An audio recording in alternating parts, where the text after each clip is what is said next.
50 anos depois. Segunda parte. De Minturnes a Alexandria. Enquanto a vida familiar de Fábio Cornélio transcorria, na cidade imperial, sem acidentes dignos de menção, sigamos a filha de Ovídio Lucius na sua via dolorosa. Levantando-se pela manhã, Célia alcançou a povoação de Fondi, em cujas cercanias uma criatura generosa acolheu-a por um dia, com ternura e bondade. Foi o bastante para se reconfortar das caminhadas ásperas e longas, e no dia seguinte, punha-se novamente a caminho em direção a Itri, a antiga Urbis Mamorrarum, aproveitando o mesmo traçado da Via Ápia. Em caminho, teve a satisfação de encontrar a carreta de Gregório, o mesmo carreiro humilde que a deixará, na antevéspera, nas montanhas de Terracina, circunstância que lhe trouxe ao coração muita alegria. Nas dificuldades e dores do mundo, a fraternidade tem elos profundos, jamais facultados pelos gozos mundanos, sempre fugazes e transitórios. Gregório ofereceu-lhe o mesmo lugar ao seu lado, num gesto de proteção que a jovem aceitou, considerando uma bênção do alto. Desta vez, reconheceram-se como dois bons amigos de outros tempos. Falaram da paisagem e dos pequenos acidentes da viagem, rematando Gregório com uma pergunta cheia de interesse. Tem a senhora outros parentes além de Fondi? Não me pareceu pequeno sacrifício em aventurar-se a uma jornada tão longa como a de anteontem. Como consentiram que prosseguisse outra viagem a pé? Sim, meu amigo, respondeu, buscando desviar a sua afetuosa curiosidade. Meus parentes de Fondi são paupérrimos e não desejo voltar a Roma sem rever um tio enfermo, que reside em Minturnes. Ainda bem, murmurou o generoso plebeu, satisfeito com a resposta. Sendo assim, poderei levá-la hoje até o fim da sua jornada, pois vou além das lagoas da cidade. A marcha continuou entre as gentilezas de Gregório e os agradecimentos de Célia, que lhe apreciava a bondade, comovida. Somente ao cair da tarde o veículo atingiu os arredores da cidade famosa. Despedindo-se do carinhoso companheiro, a jovem cristã atentou na paisagem soberba que se desdobrava aos seus olhos. Uma formosa vegetação litorânea repontava dos terrenos alagadiços, num dilúvio de flores. A primeira porta da cidade estava a alguns metros, e, todavia, o seu amor pela natureza fê-la estacionar junto das grandes árvores do caminho. O sol, em declínio, enviava à tela florida os seus raios agonizantes. Dominada por grandiosos pensamentos e experimentando um novo alento de vida, com a palavra de verdade e de consolação que o avô lhe trouxera na véspera, dos confins do túmulo, começou a orar, agradecendo a Jesus as suas graças sublimes e infinitas. Minturnes, mais tarde, passou a chamar-se Trajeta. Nota de Emanuel. No seu caricioso embevecimento, contemplou a figurinha mimosa que se agitava em seus braços e beijou-lhe a fronte no arroubo de espiritualidade. Na véspera, haviam recebido a hospitalidade da natureza, mas, agora, ante as fileiras de casebres ali próximos da estrada, consultava a si mesma sobre o melhor meio de recorrer à piedade alheia, contando, porém, como das outras vezes, com o amparo de Jesus, que lhe forneceria a inspiração mais acertada, por intermédio dos seus lúcidos mensageiros.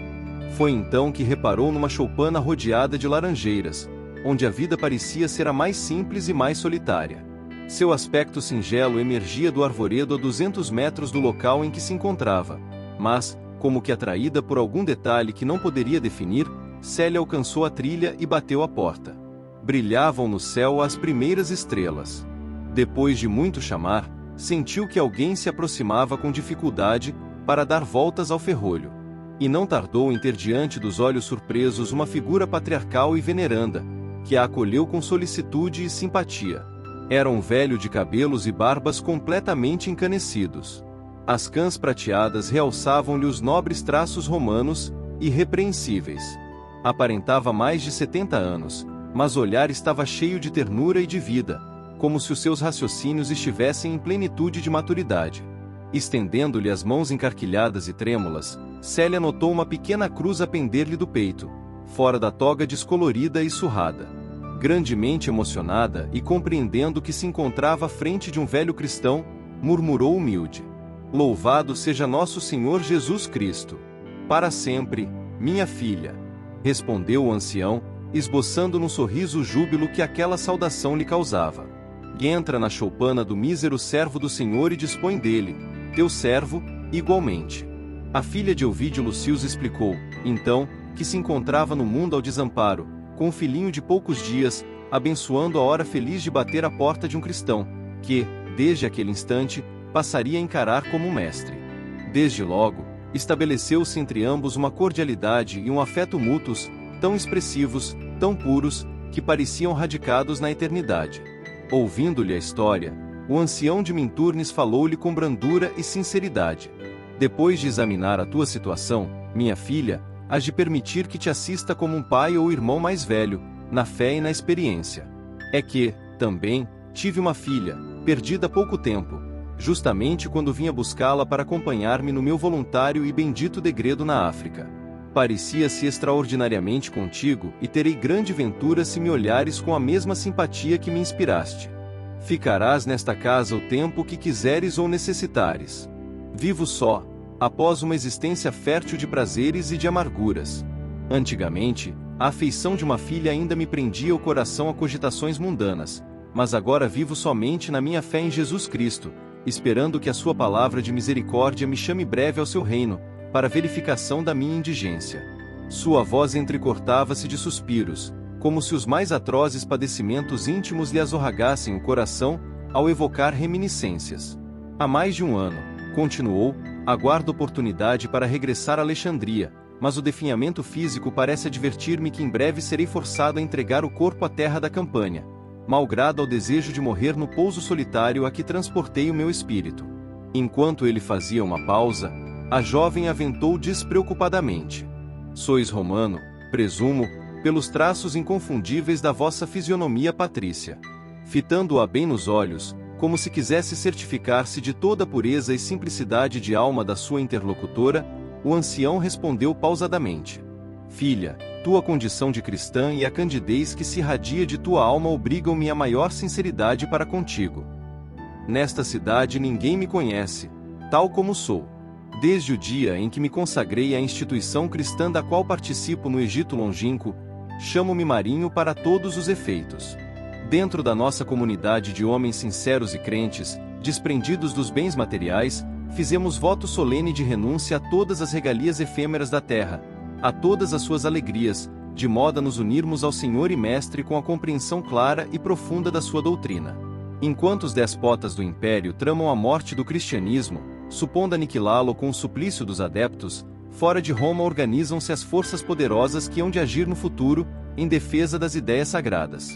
Em todas as províncias da Ásia e da África, os cristãos se articulam em sociedades pacíficas e laboriosas, e guardam os escritos preciosos dos discípulos do Senhor e dos seus seguidores abnegados, protegendo o tesouro dos crentes para uma posteridade mais piedosa e mais feliz.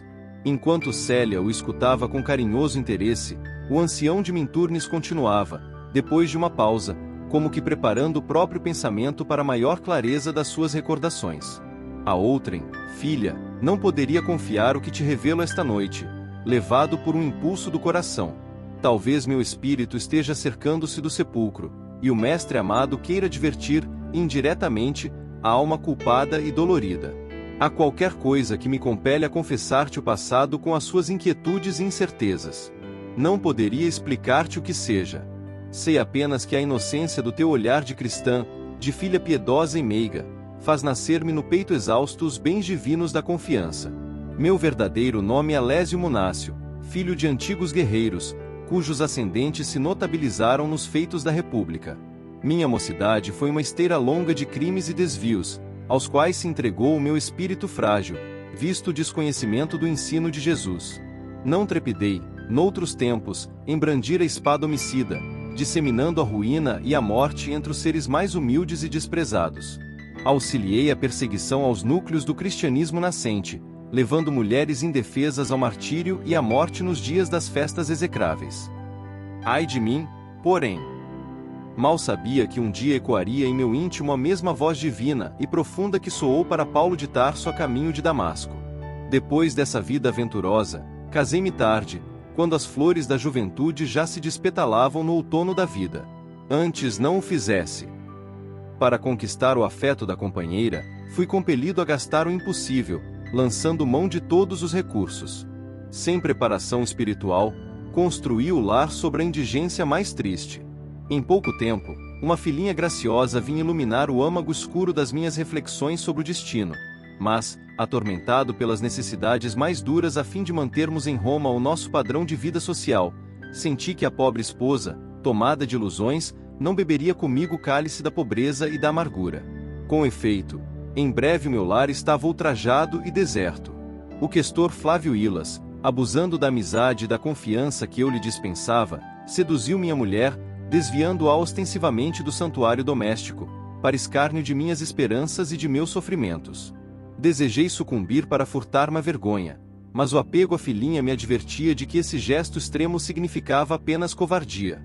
Pensei, então, em procurar Flávio Ilas e a esposa infiel, para trucidá-lo sumariamente com um golpe de espada, mas, quando buscava realizar o sinistro intento, encontrei um velho mendigo junto ao templo de Serapis, que me estendeu a destra dilacerada, não para implorar esmola, mas para dar-me um fragmento de pergaminho que tomei sôfrego, como se recebesse secreta mensagem de um amigo. Depois de alguns passos, reconheci com assombro que ali se achavam grafados alguns pensamentos de Jesus Cristo e que, depois, vinha saber serem os do Sermão da Montanha.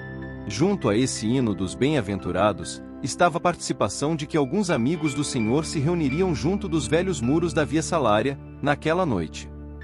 Retrocedi para colher informes do mendigo, não o encontrei, porém, nem pude jamais obter notícias dele. Aqueles ensinamentos do profeta Galileu encheram-me o coração. Parece que somente nas grandes dores pode a alma humana sentir a grandeza das teorias do amor e da bondade.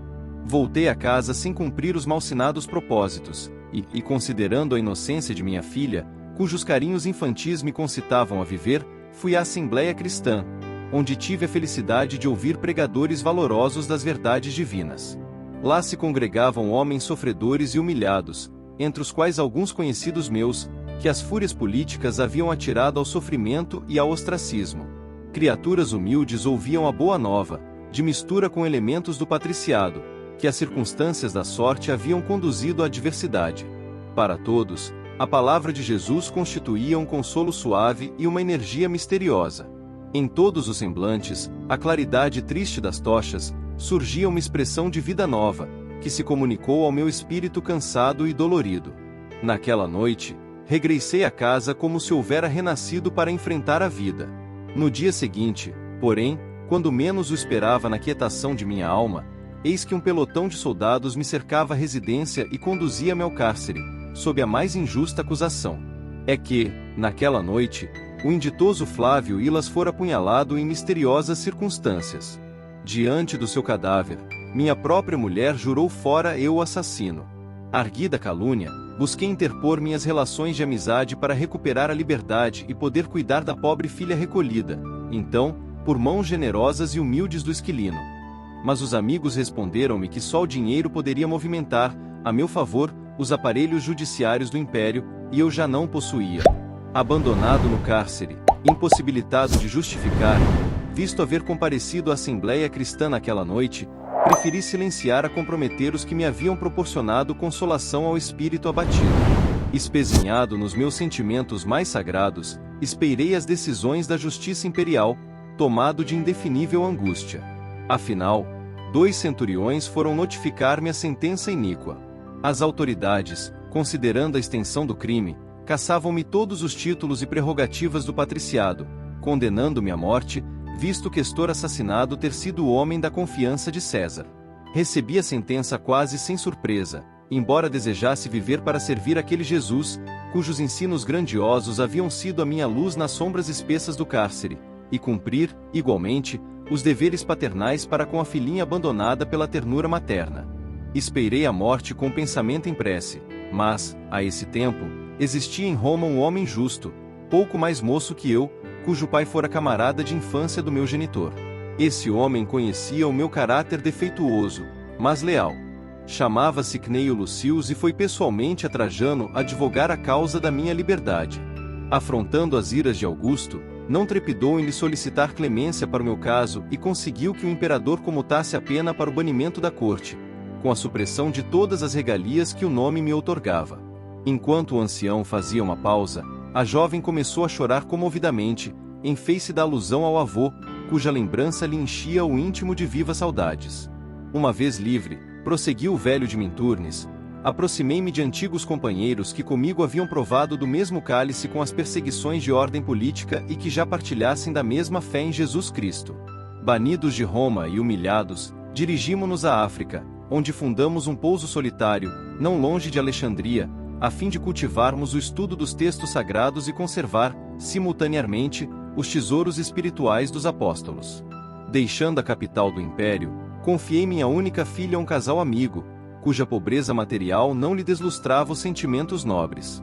Provendo o futuro da filhinha com todos os recursos ao meu alcance, parti para o Egito cheio de novos ideais, à luz da nova crença. Nas severas meditações e austeros exercícios espirituais a que me submete, cheguei a olvidar as grandes lutas e penosas amarguras do meu destino. O descanso da mente em Jesus aliviou-me de todos os pesares.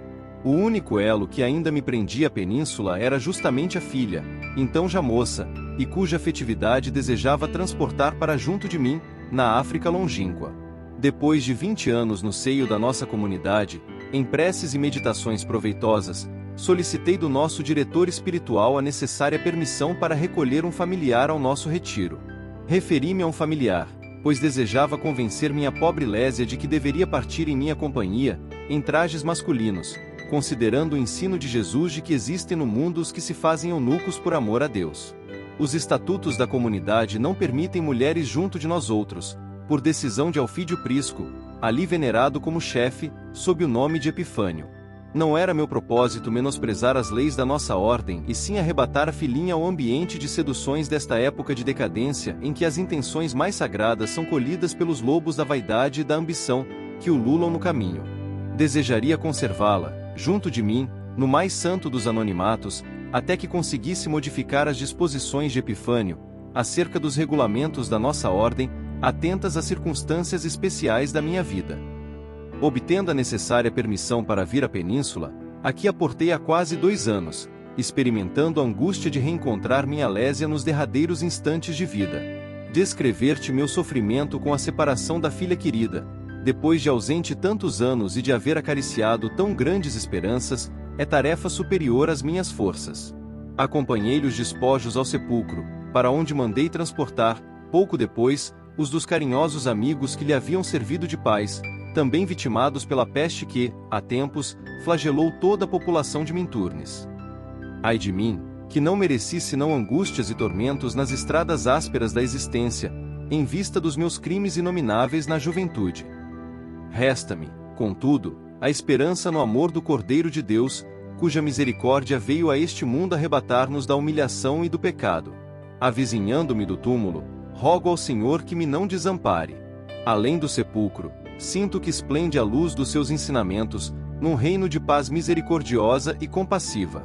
Certamente, lá me esperam a filha idolatrada e os amigos inesquecíveis. A terra florescente da Campânia, precinto, guardará em breve meu corpo combalido. Mas, além das forças exaustas da vida material, espero encontrar a verdade consoladora da nossa sobrevivência. Receberei de boa vontade o julgamento mais severo do meu passado delituoso, e, renunciando a todos os sentimentos pessoais, hei de aceitar plenamente os desígnios de Jesus na sua justiça equânime e misericordiosa. O ancião de Minturnes falava comovido, com o olhar lúcido, fixo no alto, como se estivesse diante de um plenário celeste, com a serenidade da sua fé robusta e ardente. Mas, chegando ao termo das confidências dolorosas, observou que Célia tinha os olhos rasos de lágrimas, a ponto de não poder falar de pronto, tal a comoção que lhe estrangulava a voz no íntimo do peito dolorido. Por que choras, minha filha? Ajuntou com brandura. Se a minha pobre história de velho não te pode interessar diretamente o coração? A filha de Ovídio não respondeu, dominada pela emoção do momento, mas o ancião continuava, surpreso e melancólico. Acaso terás também uma história amargurada quanto a minha? Apesar da fé ardente que pressinto em teu espírito, não se justifica tamanha sensibilidade espiritual na tua idade. Dize, filha, se tens o coração igualmente tocado por uma úlcera dolorosa. Se as dores te pesam na alma desiludida, recorda a palavra do Mestre, quando exortava em Cafarnaum. Vinde a mim todos vós que trazeis no íntimo os tormentos do mundo, e eu vos aliviarei. É verdade que não estás à frente do Messias de Deus, mas, ainda aqui, deveremos lembrar a lição de Jesus, aceitando o carinho do sireneu que o ajudou a carregar a cruz. Ele, que era a personificação de toda a energia do amor, não hesitou em aceitar o amparo de um filho humilde do infortúnio. Também eu sou um mísero pecador, filho das provações mais ásperas e espinhosas. Mas, se puderes, lê em meu coração e verás que no meu íntimo palpita, por ti, a afetividade de um pai. Tua presença desperta-me inexplicável e misteriosa simpatia. Confiei ao teu espírito o que diria somente a filhinha adorada, que me precedeu nas sombras do túmulo. Se te sentes sobrecarregada dos pesares do mundo, dize-me algo de tuas dores. Repartirás comigo os teus sofrimentos, e a cruz das provas te parecerá mais leve. Ouvindo aquelas exortações carinhosas e espontâneas, que não mais ouvirá desde a morte do avô, cujo nome fora ali pronunciado pelo ancião de Minturnes como um ponto de referência à sua confiança, Célia, depois de acomodar o pequenino adormecido, sentou-se ao lado do seu benfeitor, com a intimidade de quem o conhecesse de muito tempo, e, com a voz entrecortada de reticências da sua emoção profunda, começou a falar. Se me tendes chamado filha, permitireis-vos beije as mãos generosas, chamando-vos pai, pelas afinidades mais santas do coração. Acabastes de invocar um nome que me obriga a chorar de emoção, no tumulto de recordações também amargas e dolorosas. Confiarei em vós, qual fiz sempre ao carinhoso avô que relembrastes agradecido. Também eu venho de Roma, pelos mesmos caminhos ásperos de amargor e sacrifício. Reconhecida a vossa confiança, revelarei igualmente o meu romance infortunoso, quando a mocidade parecia sorrir-me em plena floração primaveril. Abandonada e só, receberei, por certo, da vossa experiência nas estradas da vida o bom conselho que me habilite a fixar-me em qualquer parte, a fim de cumprir a missão de mãe, junto deste pobre inocentinho. Desde Roma, venho experimentando a mais atroz necessidade de me comunicar com um coração afetuoso e amigo, que me possa orientar e esclarecer. Nas minhas caminhadas, encontrei por toda parte homens impiedosos, que me envolviam com olhares de corrupção e voluptuosidade. Alguns chegaram a insultar minha castidade, mas roguei insistentemente a Jesus a oportunidade de encontrar um espírito benfazejo e cristão, que me fortalecesse. Sentindo-se tomada por inexplicável confiança, enquanto o velhinho de Minturnes a ouvia surpreso, embora a imensa serenidade que lhe transparecia do olhar, a filha de Ovídio Lucius começou a desfiar o seu romance, cheio de lances intensos e comovedores. Confessando-se neta do magnânimo Cneio, o que sensibilizou profundamente o interlocutor, narrou-lhe todos os episódios da sua vida, desde as primeiras contrariedades de menina e moça na Palestina, e terminando a longa narrativa com a visão do avô, na noite precedente, quando forçada a pernoitar na gruta de Tibério. Ao concluir, tinha os olhos inchados de chorar, como alguém que muito se demorará em alijar do coração o peso da amargura. O ancião alisava-lhe os cabelos, comovidamente, como se o fizesse a uma filha após longa ausência repleta de saudades angustiosas, exclamando por fim: minha filha, propondo-me confortar-te, é o teu próprio coração de menina, nos mais belos exemplos de sacrifício e coragem, que me consola. Para mim, que muitas vezes agasalhei o mal e extraviei-me no crime, os sofrimentos da terra significam a justiça dos destinos humanos. Mas, para o teu espírito carinhoso e bom, as provações terrestres constituem um heroísmo do céu. Deus te abençoe o coração fustigado pelas tempestades do mundo, antes das florações da primavera. Das alegrias do reino de Jesus, Cneio Lucius deverá regozijar-se no Senhor pelos teus heróicos feitos. Sinto que a sua alma, enobrecida na prática do bem e da virtude, segue-te os passos como sentinela fidelíssima. Depois de longa pausa, em que Marinho pareceu meditar no futuro da graciosa companheira, disse paternalmente: enquanto narravas teus padecimentos íntimos, considerava eu a melhor maneira de ajudar-te neste meu ocaso da vida. Compreendo a tua situação de jovem abandonada e só no mundo, com o pesado encargo de cuidar de uma criancinha acolhida em tão estranhas circunstâncias. Aconselhar que voltes ao lar, não o posso fazer, conhecendo a rigidez dos costumes em determinadas famílias do patriciado. Além disso, a casa paterna considera-te morta para sempre, e a palavra carinhosa de Cneio Lucius só poderia ter valor inestimável para nós, que lhe compreendemos o alcance e a sublime revelação. Ante os seus conceitos, temos de admitir a plena inocência de tua mãe, mas, se regressares a Roma, a aparição desta noite não bastaria para elucidar todos os problemas da situação, mantendo-se as mesmas características de suspeição a teu respeito. E tu sabes que entre a dúvida e a verdade é sempre melhor o sacrifício, pois a verdade é de Jesus e vencerá tão logo a sua misericórdia julgue a vitória oportuna.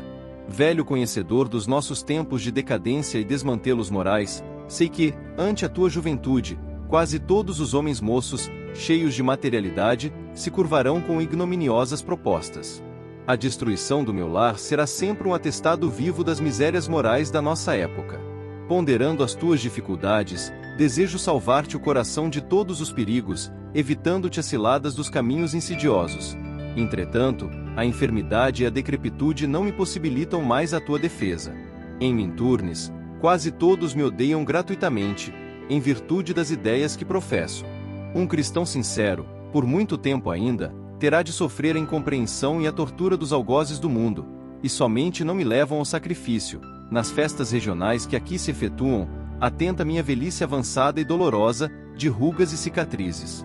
Apresentar um velho mísero às feras potentes ou ao exercício dos atletas da devassidão e da impiedade poderia parecer entranhada covardia, razão pela qual me julgo poupado. Não possuo, pois, nenhuma relação de amizade que te possa valer neste transe. Lembra-te de que, ainda agora, eu te falei do meu antigo projeto de levar a filha ao Egito, em trajes masculinos, de modo a arrebatá-la deste antro de corrupção e impenitência. Esse gesto de um pai é bem de um coração amoroso, em franco desespero quanto ao porvir espiritual desta região da iniquidade. Contemplando a tua inerme juventude, carregada de tão nobres sacrifícios, receio pelos teus dias futuros, mas rogo a Jesus que nos esclareça o pensamento. Após alguns minutos de recolhimento, a jovem retrucou: Mas, meu desvelado amigo, não me considerais como vossa própria filha?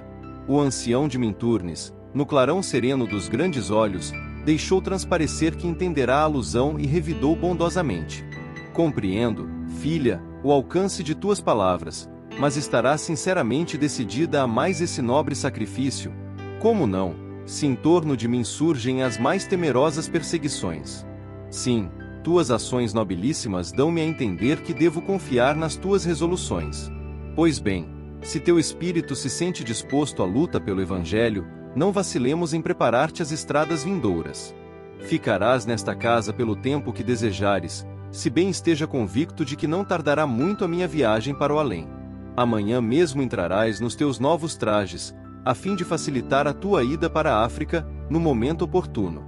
Serás meu filho aos olhos do mundo, para todos os efeitos. Chamarei amanhã a esta casa o pretor de Minturnes, a fim de que ele cuide da tua situação legal, caso eu venha a falecer. Tenho o dinheiro necessário para que te transportes a Alexandria, e antes de morrer, deixar-te-ei uma carta apresentando-te Epifânio, como meu sucessor legítimo na sede da nossa comunidade. Lá, tendo empregadas todas as derradeiras economias que consegui retirar de Roma nos tempos idos, é possível que não te criem embaraços para que te entregues a uma vida de repouso espiritual na prece e na meditação, durante os anos que quiseres.